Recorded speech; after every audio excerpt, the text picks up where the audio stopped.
Last class में मैंने आपको जो सीटी स्कैन के प्रिंसिपल बताया था मैंने आपको, और उसी क्रम में आगे है ओरिजिनल ईएमआई स्कैनर।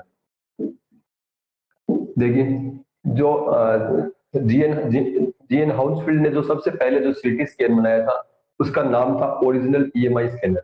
ये ईएमआई यहाँ पर एक कंपनी है जो मिडिल सेक्स की एक कंपनी थी जिसको हम ईएमआई लिमिटेड के नाम से जानते हैं। तो सबसे पहले बनाया गया सीटी स्कैन का नाम क्या था? ओरिजिनल ईएमआई स्कैनर था। और ये ओरिजिनल ईएमआई स्कैनर हेड की इमेजिंग करता था। किसकी इमेजिंग करता था? हेड की इमेजिंग करता था। इसे हेड की स्टडी के लिए डिजाइन किया गया था। इसलिए क्या था, इसमें हेड को एक वाटर बाथ होता था, उसमें एनक्लोज किया जाता था। कैसे? जैसे ये हेड है तो इसको एक वाटर बाथ होता था, उस वाटर बाथ के अंदर उसको एनक्लोज कर देते थे। और इसके ऊपर यहाँ पर डिटेक्टर होता, एक्सरे ट्यूब होती थी और डिटेक्टर होता था जिससे एक्सरे बीम इसे जाती थी। तो इस वाटर बाथ में क्या होता था, एक रबर का एक पाउच जैसे स्ट्रक्चर होती थी जिसमें हेड को अंदर डाल देते थे। जिससे क्या होता था, एक्सरेज है, ये एक्सरे पानी से वह वाटर से होती हुई पेशेंट को पार करके फिर डिटेक्टर पर जाती थी। क्यों किया जाता था ये हम आगे देखेंगे इसको। जो एक क्या कहता है, एक्सरे ट्यूब और डिटेक्टर के बीच में, पेयर के बीच में एनक्लोज होता था ये वाटर बाथ। क्या होता था, एक्सरे ट्यूब और डिटेक्टर का जो पेयर है इसके बीच में वाटर बाथ लगा होता था, इसके अंदर हेड को हम इसके अंदर डालते थे। पेशेंट और एक्सरे ट्यूब के बीच में क्या होता था, एक रेफरेंस डिटेक्टर भी लगा होता था। यहाँ पर क्या होता था, एक ये एक्सरे ट्यूब है और ये पेशेंट है, या और ये वाटर बाथ हो गया। इसके बीच में एक रेफरेंस डिटेक्टर लगा होता है, इसको क्या बोलते हैं? Reference detector. जो जिस पर क्या होती है, एक्सरे बीम गिरती थी। तो ये एक्सरे बीम के कुछ पोर्शन के अंदर ये होता था, जो एक्सरे बीम का जो डाटा होता था उसको ये मेजर करता था। उसको क्या करता था, ये मेजर करता था। जो पेशेंट से पहुंचने वाली एक्सरे बीम को ये क्या करता था, ये मेजर करता था। एक्सरे ट्यूब और डिटेक्टर दोनों क्या होते थे, एक रिस्ट गेंट्री पर लगे होते थे। एक्सरे ट्यूब और डिटेक्टर एक रिस्ट गेंट्री होती थी, इस गेंट्री पर लगे होते थे। ये क्या हो गया, एक्सरे ट्यूब, ये डिटेक्टर। अब ये यहाँ पे ये मान लो इसका सेंटर हो गया। अब ये क्या होता है, ये इस तरह से इस पेशेंट के हेड के चारों तरफ ये एक साथ रोटेट करते थे, यानी इन दोनों की पोजीशन है वो एक दूसरे के सापेक्ष सदा फिक्स रहती थी। क्यों? क्योंकि ये गेंट्री ग्रीस गेंट्री थी और इनकी जो पोजीशन है एक दूसरे के सापेक्ष सदा स्थिर होती थी। ये गेंट्री पेशेंट के चारों तरफ पूरी तरह से सर्कुलर मोशन में रोटेट नहीं होती थी। ये ट्रांसलेट रोटेट प्रकार का सिस्टम था। ये क्या था? ट्रांसलेट रोटेट प्रकार का सिस्टम था। इसमें क्या होता था, हर एक डिग्री के रोटेशन के बाद में जो एक्सरे बीम वो लीनियर जो लीनियर ट्रांसलेशन है वो करती थी। क्या करती थी? लीनियर मोशन बार बार 180 डिग्री पर रिपीट होते थे। मतलब जैसे ये हो गया, ये आपका एक्सरे ट्यूब होगी और ये डिटेक्टर हो गया और ये डिटेक्टर हो गया। अब ये एक्सरे ट्यूब और डिटेक्टर क्या करते हैं, इस साइड के अंदर इस हेड को इसको क्या करते हैं, पूरे को स्कैन करते हैं। स्कैन करके यहाँ पे पहुंचते हैं। पहुंचने के बाद में क्या होता है, 1 डिग्री का इसमें रोटेशन हो जाता। उसके बाद में ये 1 डिग्री रोटेशन हो गया। इसके बाद वापस ये इसको 1 डिग्री पे इसको क्या करते हैं, ये जो ये वाली मूवमेंट है, जो लीनियर मूवमेंट है, इसको हम क्या बोलते हैं? Translate motion. इसको क्या बोलते हैं? Translate motion. और फिर 1 डिग्री का जो इसने रोटेशन लिया, पूरी गेंट्री ने क्या लिया, पूरी गेंट्री ने इस तरह से स्कैन किया, उसका 1 डिग्री का रोटेशन लिया, इसको हम क्या बोलते हैं? Rotate motion. तो इस तरह से हर 1 डिग्री के रोटेशन के बाद में क्या होता था, एक ट्रांसलेशन मोशन आता, उसके बाद एक रोटेशन मोशन आता, एक ट्रांसलेशन मोशन आता। इस तरह से कितने रोटेशन होते हैं? 180 बार ट्रांसलेशन और लीनियर जिसको लीनियर मोशन या ट्रांसलेशन मोशन, ये क्या होते थे? रोटेट होते थे। और हर ट्रांसलेशन या लीनियर मोशन के बाद में 1 डिग्री का रोटेशन होता था। इसलिए इस पूरे मोशन में 180 बार क्या होता था? रोटेशन होता था। इसके अंदर पूरे 180 बार रोटेशन होता था और 80 बार ही जो लीनियर मोशन होता था। रोटेशन की एक्सिस पेशेंट के हेड के सेंटर से गुजरती थी। रोटेशन की जो एक्सिस है, इस रोटेशन की एक्सिस पेशेंट की ये जो ये एक्सिस होगी, इस एक्सिस ऐसे रोटेट कर रहा है, तो ये पेशेंट के हेड के सेंटर से गुजरती थी। X-ray beam complete linear movement के दौरान ऑन पोजीशन में होती थी। मतलब जैसे ये कंप्लीट लीनियर मोशन है, इस लीनियर मोशन के दौरान एक्सरे बीम क्या होती थी? ऑन पोजीशन में होती थी। यहाँ पे मान लो आगे तो भी ऑन है, यहाँ पे आगे तो ऑन है, ऑन पोजीशन। लगातार एक्सरे निकलती रहती थी। डिटेक्टर इनको डिटेक्टर करता पूरी लीनियर मोशन में। तो जैसे ही रोटेशन मोशन आता उस रोटेशन मोशन के दौरान, लीनियर मोशन या ट्रांसलेट मोशन के दौरान एक्स रे मशीन किस पोजीशन में होती थी? ऑन पोजीशन में होती थी। और रोटेशन मोशन में क्या होती है? ऑफ पोजीशन के अंदर होती थी। इसके अलावा एक जो एक ट्रांसलेट मोशन होता है, एक ट्रांसलेट मोशन के अंदर कितनी बार डिटेक्टर जो मेजरमेंट लेता था, कितनी बार लेता है? ये 160 बार लेता है। एक ट्रांसलेट मोशन हो गया तो इसके अंदर डिटेक्टर अलग अलग जगह पर 160 बार पूरी मेजरमेंट लेता था। और हर एक डिग्री पर क्या होता है? एक रोटेशन होता है, उसके बाद वापस लीनियर मूवमेंट होता है। इसका मतलब टोटल मेजरमेंट कितने होते थे? 180 बार तो क्या होती थी जो आपकी ट्रांसलेशन या लीनियर मोशन है। और हर लीनियर मोशन में कितने होते थे? 160 मेजरमेंट होते थे। हर लीनियर मोशन में कितने होते थे? 160 मेजरमेंट होते थे। इसलिए 28,000 से भी ज्यादा क्या होते थे?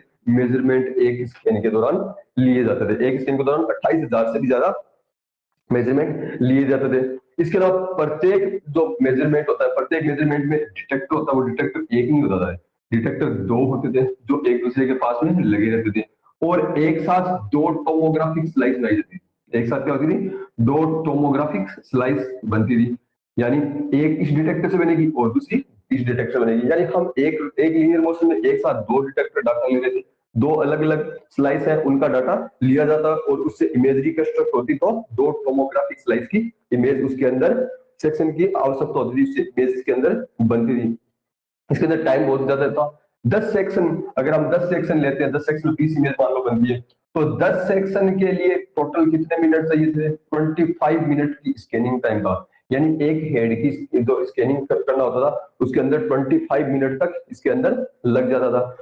और ओरिजिनल ईएमआई स्कैनर है, ओरिजिनल ईएमआई स्कैनर जो सबसे पहला जो ईएमआई जो सिटी स्कैन बना था, इस सिटी स्कैन के अंदर इमेज रिकंस्ट्रक्ट की जाती थी। उसको क्या होती थी? वो 80x80 जो पिक्सल मैट्रिक्स है उस पर प्रदर्शित की जाती थी। 1820 पिक्सल मैट्रिक्स पर प्रदर्शित की जाती थी। इस मैट्रिक्स पर ये डिस्प्ले किया जाता था, 80x80 जो मैट्रिक्स पर इसको डिस्प्ले किया जाता था। और ये दो अलग अलग फॉर्मेट में डिस्प्ले की जाती थी। ये दो अलग अलग फॉर्मेट में कैसे? एक तो पेपर पर प्रिंटिंग की जाती थी, पेपर प्रिंट आउट, जो क्या होता था? जो सिटी नंबर के रूप में होता था। जो क्या होता था? सिटी नंबर रूप में। कैसे? मान लो ये 80x80 की ये मैट्रिक्स होगी, इस पर सिटी नंबर लिखी होती थी, जैसे 10, 25, 30, 38। इसमें कोई इमेज नहीं होती थी, इसमें बस सिटी नंबर को ही आपको प्रदर्शित इसके अंदर किया जाता था। दूसरा तरीका था, इसको कैथोड, जो सीआरटी कैथोड रे ट्यूब होती है, सीआरटी मॉनिटर पर इस इमेज को विजुअल इमेज के रूप में प्रदर्शित किया जाता था। सीआरटी इमेज के ऊपर उसको हम देख सकते थे। CT number linear x-ray coefficient के समानुपाती होती है। सिटी नंबर क्या होता है? मैंने आपको बताया, लीनियर टेंशन कोएफिशिएंट है उसके समानुपाती होती है। इसको हमने डिटेल से पढ़ लिया था। इमेज मैट्रिक्स होता है जो आपकी इमेज बनती है। इमेज मैट्रिक्स का तो प्रत्येक पिक्सल है, ये पिक्सल किसको इंडिकेट करता है? ये पिक्सल एक वोक्सल को इंडिकेट करता है। जो क्या होता है? इस वोक्सल को इंडिकेट करता है। और ये जो वोक्सल होता है, इस वोक्सल के कारण जो पिक्सल बनता है वो किस रूप में होता है? स्क्वायर शेप बनता है। एक छोटे टिश्यू ब्लॉक को प्रदर्शित करता है, जिसे हम क्या कहते हैं? वोक्सल कहते हैं। ये जो पिक्सल होगा ये छोटे टिश्यू ब्लॉक को प्रदर्शित करता है। टिश्यू ब्लॉक को क्या कहते हैं? वोक्सल कहते हैं। टिश्यू ब्लॉक को वोक्सल कहा जाता है। इसके बाद देखिए, एक्सरे बीम का कोलिमेशन 3x13 सेंटीमीटर का होता है। कैसे एक्सरे बीम है? ये देखिए, जैसे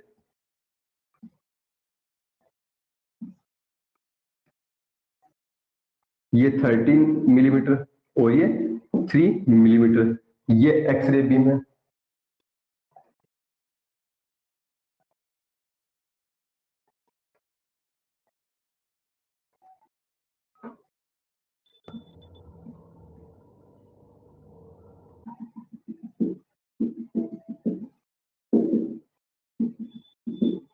ये क्या है? ये एक्सरे बीम है। इसका कोलिमेशन इस प्रकार से किया जाता था कि इसे 3 मिलीमीटर तो चौड़ी और 13 मिलीमीटर लेंथ की एक स्क्वायर से एक जो रेक्टेंगुलर जो एक्सरे बीम ये क्या होती थी? पेशेंट की एक टोमोग्राफिक स्लाइस के लिए ओपन होती थी, जिसकी दो पैरेलल स्लाइस एक स्कैन से उत्पन्न होती थी। वास्तव में क्या होता था? इसकी जो चौड़ाई मैंने आपको इसको 30 मिलीमीटर बताई है, ये दो टोमोग्राफिक स्लाइस के रूप में होता था। ये क्या होता है? दो टोमोग्राफी टोटल इसकी कितनी होती थी? 30 मिलीमीटर यहाँ पे होती थी और 30 यहाँ पे, इस तरह से। तो इससे क्या होती है? एक साथ दो टोमोग्राफिक स्लाइस उत्पन्न होती थी, मतलब इसकी जो लेंथ होती है इससे ज्यादा होती थी। तो ये के बाद 26 मिलीमीटर की होती थी, जिससे दो पैरेलल स्लाइस एक स्कैन करते मैंने बताया दो डिटेक्टर थे, तो दो डिटेक्टर में एक स्लाइस 13 मिलीमीटर लेंथ की, दूसरी स्लाइस 13 मिलीमीटर लेंथ की, उसकी विड्थ कितनी होती थी 3 मिलीमीटर की उसकी विड्थ होती थी। कैसे मैंने अभी बॉक्स बनाया था ये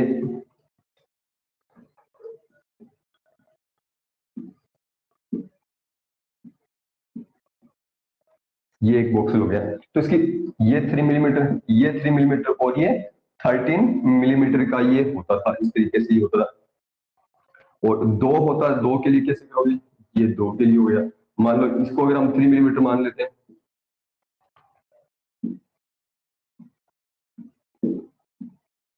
इसको 3 मिलीमीटर मान लेते हैं, दो एक साथ दो स्लाइस क्या की जाती इसके द्वारा, टोमोग्राफिक स्लाइस इसके द्वारा ली जाती थी। ये field 17 centimetre wide water bath के पर मूव करते थे। ये फील्ड क्या करते थे, एक 17 सेंटीमीटर चौड़ा जो वाटर बाथ होता है उसके ऊपर ये मूव करते थे, 17 सेंटीमीटर थे। तो 160 मेजरमेंट बनाता था, मतलब जैसे एक वाटर बाथ ही हो गया, इसकी चौड़ाई कितनी थी 17 सेंटीमीटर इस वाटर बाथ की चौड़ाई थी। इस तरीके से मान लो ये वाटर बाथ है, ये 17 सेंटीमीटर का था, और एक स्लाइस थिकनेस की कितनी थी 13, मतलब एक स्लाइस थिकनेस की कितनी थी 30, तो 13 सेंटीमीटर इसकी 160 की मेजरमेंट टोटल लेता था। तो 17 दूनी 34 टोटल कितने, तो इसमें कितने मेजरमेंट होते थे, इससे टोटल 160 मेजरमेंट इसके द्वारा लिए जाते थे। इसके द्वारा इन मेजरमेंट से उत्पन्न होने वाले डाटा को क्या करते थे, कंप्यूटर में फेड कर दिया जाता था और प्रोसेस किया जाता था, जब पिक्सल के रूप में इमेज हमें प्रदर्शित होती थी, या तो पिक्सल के रूप में या हमें सिटी नंबर के रूप में इमेज इसके अंदर उत्पन्न होती थी। तो ये ओरिजिनल जो ईएमआई सिटी स्कैनर है उसके बारे में था। सबसे इंपॉर्टेंट चीज ये वाटर बाथ इसके अंदर काम में लिया जाता था।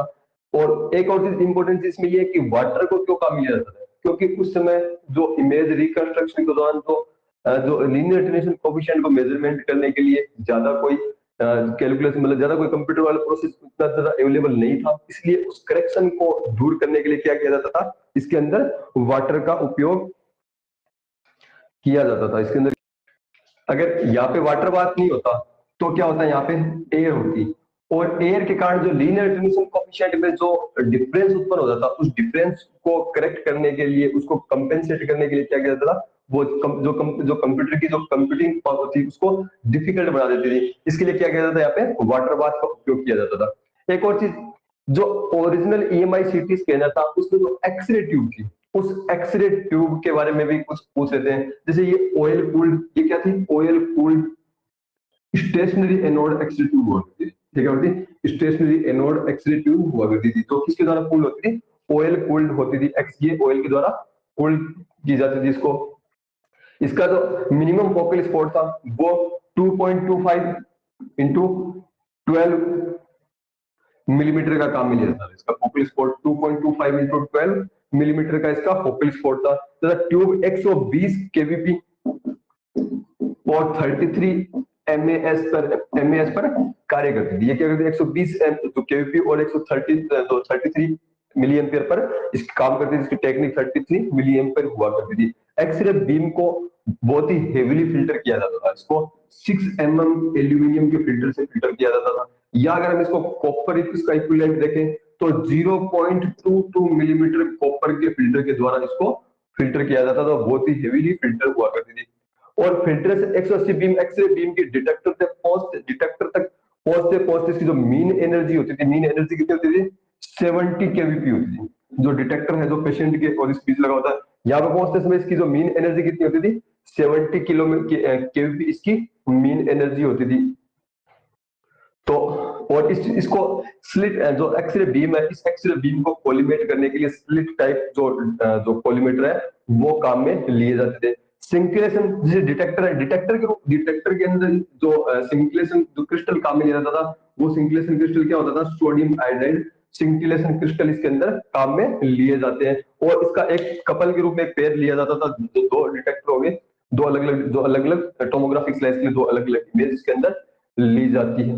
तो ये ओरिजिनल ईएमआई स्कैनर आपका कंप्लीट है। कई बार इससे क्वेश्चन पूछ लेते हैं, मोस्ट इंपोर्टेंट तो इसमें ये पूछा जाता है वाटर बाथ क्यों काम में जाता है, क्योंकि एयर के कारण जो लीनियर अटेन्यूएशन कोएफिशिएंट की मेजरमेंट में जो के कारण कंप्यूटर जो करेक्ट जो कंप्यूटिंग में जो प्रॉब्लम आती थी उसको दूर करने के लिए ये काम में लिया जाता था। तो उत्पन्न, मान लो यहाँ पे एयर है, और एयर होने और एयर एक्सेलरेटिंग एयर से होके जाएगी और जो ह्यूमन ब्रेन से होके जाएगी, तो इनके कारण जो लीनियर टेंशन कोएफिशिएंट में जो डिफरेंस उत्पन्न होता है, उस डिफरेंस को अवॉइड करने के लिए क्या किया जाता था, यहाँ पे वाटर बाथ का उपयोग काम में लिया जाता था, जिससे जो डिफरेंस है कंप्यूटेशन में उसको हम बहुत ज्यादा जो मुश्किल ना रहे। एक और चीज, जो रबर हेड है, जो रबर और हेड केप, देखो यहाँ पर हेड केप लगी होती थी और यहाँ पे ये रबर लगा होता था। तो हेड केप और रबर तथा वाटर बाथ के मध्य